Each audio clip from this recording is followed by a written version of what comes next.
Hello प्यारे बच्चों, आज हम साइंस की वर्कशीट नंबर 68 करेंगे। कार्य तथा ऊर्जा, स्थितिज ऊर्जा। जिज्ञासा दीदी, एक खींचे हुए रबड़ या धनुष की खींची हुई डोरी में किस प्रकार की ऊर्जा होती है? ज्ञान, इनमें एक अलग प्रकार की ऊर्जा होती है जिसे स्थितिज ऊर्जा कहते हैं। किसी वस्तु में उसकी आकृति या स्थिति के कारण उसमें उपस्थित ऊर्जा को स्थितिज ऊर्जा कहते हैं। धनुष की डोरी को खींचने पर हमारे शरीर की पेशीय ऊर्जा धनुष की डोरी में स्थितिज ऊर्जा के रूप में स्थानांतरित हो जाती है। तीर को छोड़ने पर यह ऊर्जा गतिज ऊर्जा में बदल जाती है और धनुष अपनी सामान्य स्थिति में वापस आ जाता है। किसी ऊंचाई पर वस्तु की स्थितिज ऊर्जा। किसी वस्तु को ऊंचाई पर ले जाने पर उसकी स्थितिज ऊर्जा बढ़ जाती है, क्योंकि ऊंचाई बढ़ने के लिए गुरुत्वाकर्षण बल के विपरीत कार्य किया जाता है। अतः इसे गुरुत्वाकर्षण स्थितिज ऊर्जा भी कहते हैं। यदि वस्तु का द्रव्यमान m है, माना कि इसे एक ऊंचाई तक ले जाया जाता है, वो है h, तो वस्तु को उठाने के लिए लगा न्यूनतम बल वस्तु का भार mg के बराबर होगा। अतः वस्तु पर किया गया कार्य उसकी स्थितिज ऊर्जा के बराबर होगा। वस्तु पर किया गया कार्य W इजिकल टू बल गुणा विस्थापन है। यहाँ विस्थापन ऊंचाई है, तो W इजिकल टू mgh। इसलिए वस्तु की गुरुत्वाकर्षण स्थितिज ऊर्जा EP हो गया mgh। स्थितिज ऊर्जा का मात्रक भी जूल होता है। उदाहरण देख लेते हैं। उदाहरण 1, 2 किलोग्राम द्रव्यमान की वस्तु को पहले 5 मीटर और फिर 10 मीटर की ऊंचाई पर ले जाएगा। दोनों स्थितियों में वस्तु की गुरुत्वाकर्षण स्थितिज ऊर्जा में अंतर निकालिए। जी दिया हुआ 10 मीटर पर सेकंड स्क्वायर। तो हम निकाल लेते हैं। EP इजिकल टू mgh हमारे पास फार्मूला है। m 5m की ऊंचाई पर है। EP निकालते 2 इंटू 10 इंटू 5 100 जूल। 10 मीटर की ऊंचाई पर है, तो 2 इंटू 10 इंटू 10 200 जूल। अतः स्थितिज ऊर्जा में अंतर होगा 200 माइनस 100 यानी 100 जूल। उदाहरण 2 देख लेते हैं।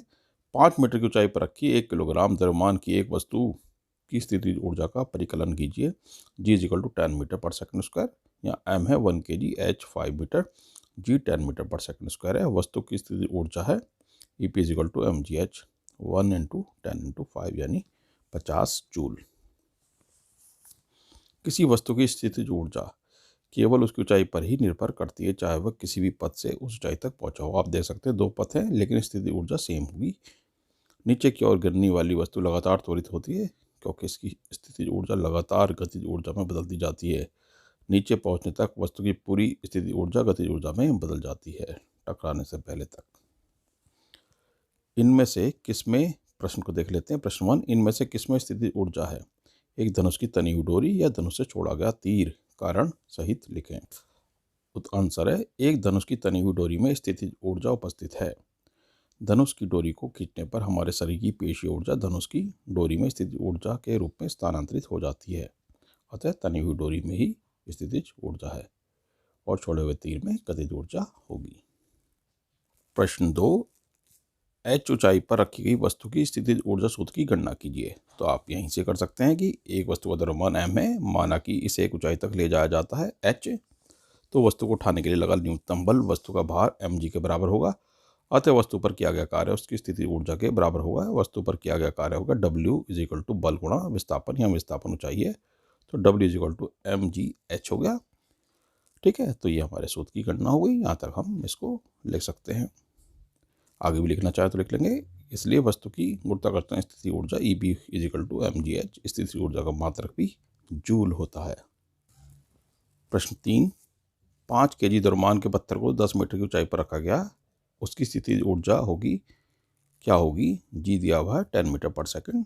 तो स्थिति ऊर्जा का फार्मूला mgh है, तो फार्मूले में लगा देंगे हम 5 इंटू 10 इंटू 10 500 जूल हो गया। प्रश्न 4 है, किसी वस्तु में स्थिति ऊर्जा के 3 उदाहरण दीजिए। तो 3 उदाहरण कुछ भी दे सकते हैं आप। बांध बनाकर इकट्ठा गया पानी की ऊर्जा स्थिति ऊर्जा है।